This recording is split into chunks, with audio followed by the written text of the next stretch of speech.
I feel like I'm a little bit late to the party. That everybody's talking about this video, but for me, it's hard for me to just jump into something without doing a really heavy amount of research. I don't like saying something unless I feel like something I'm saying is something that's actually adding to a conversation or is really, really elucidating a point within the conversation so that I'm just not fodder. Everything that I do has to make sense to me. And so now I feel like much, much more prepared and able to talk about this Katt Williams situation. Just like everyone else, when I saw that Katt Williams was going on Club Shay Shay, I was excited. And the reason why I was so excited was because I had already been following a lot of the Katt Williams situation and the way that he had been speaking about Kevin Hart and Tiffany Haddish, and I'd seen Kevin Hart's response. I knew all of this stuff was brewing. And what was even more crazy was I remember when he did his conspiracy theory tour in 2016, and he was talking about all of these things. He had already been kind of labeled as one of those people that you can't talk to, or at least one of those people that is willing to say the things that most people in Hollywood would not. He mentioned phrases like Illuminati and things like that, but then he would also kind of give his own interpretation of those phrases so that it didn't take on some of the nonsense that comes with tinfoil hat ridiculousness. So anyway, look, the Club Shay Shay interview is important, but I feel like I want to go and deal with everything that was said there. And in order to do so, then there has to be given a greater context. I want to be able to fully explain the situation. So let's start where he was first talking to a lady named Wanda Smith. Now he went on a radio show and he began talking to a lady named Wanda Smith. And in that, he kind of had some excoriating words for Tiffany Haddish and Kevin Hart. So that interview, that conversation opened up with the guy basically mentioning to him that he really knows how to put on a comedy special. I'm going to preface this by saying that Katt Williams has a tendency to really up himself. And I feel like he feels like he needs to do that because he hasn't taken the traditional route in Hollywood. So he doesn't have the same type of publicists and people like that that are going to constantly sell him for who he is and what he's accomplished. So he feels the need to do that himself. And so when people ask him questions, he's like, oh, this is an opportunity to inform people about whatever, because I'm not part of the Hollywood machine that's going to tell everyone everything that I'm accomplishing. So the guy opens up by by mentioning, can I talk to you and tell me what does it take to make a great special, sir? Because nobody makes them like you. Katt Williams responds, that only speaks to quantity. I do have more comedy specials than any comedian breathing or dead, so I understand the question. 7 more than Richard Pryor, 6 more than Martin, 6 more than Chris Rock, 5 more than Dave Chappelle. Even though he put out 4. And the next. Are you serious, Katt? You put out that many? Those are just facts, sir. This seems like that's not completely accurate. So Richard Pryor has at least 5 specials, okay? Because his first one was called Live and Smoking. Then he does one called This What? Crazy. Then there's one called Is It Something I Said? Bicentennial. What? Here and Now. So he has a bunch of specials, but there's a very big difference. When Richard Pryor was doing his specials, they were albums. They were recorded on vinyl. In fact, that's how some of Bill Cosby's specials are. They're on vinyl. 2 of my really good friends have one of his vinyls. They just bought it in a big old bulk where they got a bunch of them. One of them called Believe Me, It's True, right? By Bill Cosby. It doesn't age well as far as the title is concerned, even though, I don't think there's any evidence to convict Cosby. My point being, yes, so these things were recorded on vinyl. So they weren't TV televised recorded specials. They were just recorded on vinyl and then produced. At one point he sold one with one company, but then that company ended up going bankrupt kind of. And so then he immediately joined Warner Brothers, I believe it was. And then Warner Brothers re-released his special and then it started selling well again. So if you look at television specials, then maybe you start getting into whatever. You start getting into different numbers, and these things can be classified in different ways. Sometimes a person will have a special on Def Comedy Jam. Does that count as a special? I'm pretty sure Katt Williams does not consider that a special. Obviously, if you're with a group of people, that's not considered special. But anyway, the point I was making is that these numbers don't add up. Richard Pryor does have at least 5 specials. Very strict definition for specials. Not all television, because again, some of these were released in like 1970 something. But then it's like, yeah, no, these weren't TV specials. You would just do it on record. But these were obviously comedy specials. So then when he mentioned Dave Chappelle, at the time, he said 7 more than Dave Chappelle. Dave Chappelle had more than 2 specials at the time. This interview was coming in 2018. It just depends, again, how strictly you want to define a special. And so that first statement already sounds like it's not exactly true, but it depends on how you define it. So then I can't call it an outright lie. Then he mentioned that he had the top 2 comedy specials on Showtime, HBO, Comedy Central, and we just moved to Netflix. And I don't know where he got those metrics from. Again, when throughout these conversations, he makes a bunch of statements. And some of these statements are like going to be impossible for most of us to check.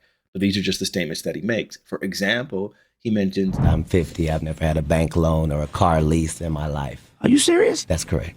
when you make those kind of statements and it's like, oh, that's kind of weird. And so you look it up and it's like, well, he wasn't 50 at the time. He was 47. So he's generalizing. And so that's the statement that he makes. But it shows that what he's been doing this entire time, because he also mentioned he owns all of his special. He owns and produced all of his specials up to that point, besides his new one that was going to be coming out on Netflix. And so you start realizing this is a person that is kind of operating and functioning from his own space. Having been a person that's operated in that kind of space on different levels and doing different things, then it makes all the sense in the world. So that's just the way that things operate when people do things themselves. Because of that, then he's not going to be on some of those lists and stuff, but that's going to come up later in Kevin Hart's response. He then goes on to mention that he's had 15th consecutive 100 city tour. Netflix had just cut me a check for $2 million for the special that I got paid $300,000 to do in Jacksonville. Are you serious? Or I'm really good at jokes, you tell me. When these things come up, again, Netflix doesn't actually publish what they're paying people, so we don't know what those actual numbers are, but that's what he's claiming to have done. Then he mentioned that Pimp Chronicles has already grossed over $24 million alone as one special. Then he goes into a conversation about, ticket sales and how Netflix pays. And he said that They base what they pay you by the amount of ticket sales for your last tour. Yeah, so he mentioned that Pimp Chronicles already grossed him $24 million. This special came out in 2006, so that was over 12 years. It was released on HBO, but then he continued to make the sales of it, and it was like sold on Amazon and all these various other places, and obviously got crazy notoriety as like time went on, which caused people to go back to it. I think it is his most successful special, but I couldn't find anywhere where they track those numbers because, again, he's not very much part of the Hollywood machine, so then it's really hard to get that. He mentions that he had sold $2.4 million on his last tour, which is over 100 cities and God knows how many different stops within those 100 cities. And so then he said, so that's why he got the deal he was. But he says otherwise they'll give you a special, but no one's going to watch it. The fact of the matter is what makes a great comedy special is if 100 people talk at the same time that you talking, are you saying something different than them people are saying? No. Because if you are, then you deserve a special. And if you don't, you're going to find out you're not special. This is when he takes his very first shot at a comedian and he mentions Gerard Carmichael. Because they're going to let you do your special, Gerard Carmichael, but nobody's going to watch it. He starts taking a shot at a bunch of comedians. They're going to let you be a star, Lil Rel, but you ugly. So then when he's asked about Girls Trip and Tiffany Haddish, things take a darker turn because he kind of starts mentioning in a way that like he almost sort of implies that Tiffany Haddish isn't particularly funny. You only got Tiffany Haddish. She been doing comedy since she was 16. You can't tell me your favorite Tiffany Haddish joke. Why? Because she ain't done a tour yet. She ain't done a special. She has not proven the ability to tell jokes back to back for an hour to nobody. But when, the other person is speaking about her, he says during that thing, he says, I love her. Her do her thing. She passed 46 female black comedians that I know personally that I put on tour who have a hard time getting a chicken sandwich from Chick-fil-A after they headlined 7 shows at a club for $2,500 a week. And he felt like she was almost getting special treatment. And then he kind of like labels her as having spent all her time with the white husband and that she married a white man and that she mentioned that she wanted to be with Brad Pitt and that's why she was getting special treatment. That's why Hollywood loved her, not just because she was ratchet, but because she like pretty much praised white men. Knock it off. They like her because she want to sleep with a white man. That's why the only thing she said was, I want to give it to Brad Pitt. The only thing before that in the movie with me is I slept with this white man and I got a white baby. She had a white husband for the 14 years she been doing comedy. And then all of a sudden divorced him. Then said he abused her. Then wrote a book. Then said he didn't. And then now we're at Brad Pitt. I believe this is a statement that isn't true. All of that to say, during this interview, he eventually gives his main point for what he was here. And I'm going to read it. He said, "We are in the only business where as a black woman, what you look like is not supposed to be held against you." And time again, they show you that you can be sidetracked by anything light-skinned. And in this case, he's basically saying that there were females that he had been trying to help that were black female comedians who he has like done a lot to support, and that those ones were getting passed up by Tiffany Haddish. This is obviously true. Kevin Hart even kind of explains how this happens when he explains that he's giving opportunities to Tiffany Haddish. He's kind of taken her underneath his wing and he's used his platform to help her achieve this success. But Kevin Hart is probably the most successful comedian. Financially, he has to be the most successful comedian, demanding more than any other comedian. So at this point, he gets to do what he wants to do. And so that her being underneath his umbrella, it makes all the sense in the world.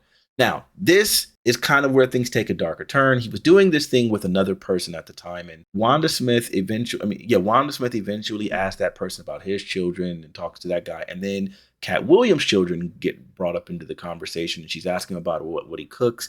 And they start kind of going back and forth. And then finally he asks her, what does she cook? She mentions, I can do a good broccoli. He immediately kind of insults her. And she kind of like was being a little pushy and a little testy at the beginning. Like, hey, you're not answering my question. Is it just because you're a poor interviewer? I was answering your question, but she really wasn't. And things kind of really took a dark turn. The first time when I saw this, I laughed my head off because you do not get into a roast fest with Katt Williams. He was absolutely destroying this woman. But then upon rewatching it, I kind of realized, man, he's bullying this woman. I do a really nice broccoli. They like my broccoli and they love my baked chicken. Hey, right now, look up your phone and see what it takes to make broccoli. And tell me, does it say heat up water? Is that the only step in broccoli? Heat up water? Simmer. Have you ever heard of burned broccoli? Can you burn broccoli? You can't burn it because it's made in a pot of water. You don't know nothing about. You know what her second meal they love from her? What I do with corn. Whatever. I like to get it out that can and I put it in there. And then I get a can of water and I put it on there. And then I get some Zatarain's. They don't expect that. I sprinkle Zatarain's on my corn. I am a great cook. Whatever. Yes, ma'am. You good at heating stuff up. You're good at telling us about what's going on in jail. Yes, ma'am, and getting out to tell you. But I'm going to tell you at an arena named Phillips, and you going to tell me at the Atlanta Comedy Theater. Right. She's like, she took a few, the lightest of jabs, and he just went in for quite some time. She clearly lost control of the situation, needed to stop, tried to take a shot. You heard crickets. And help me get to the salon. All right, it's the People Station Viewer 3. Your hair is kind of... That joint was. My hair is 19 inches long and I have no perm. So all of that to say, it seemed really, really bad and it felt like he was bullying her. And while a lot of people's commentary was revolving around the idea of just how much she got roasted, mine was more about like, man, you're this successful of a comedian. You're really kind of bullying this woman. It felt really awful to me.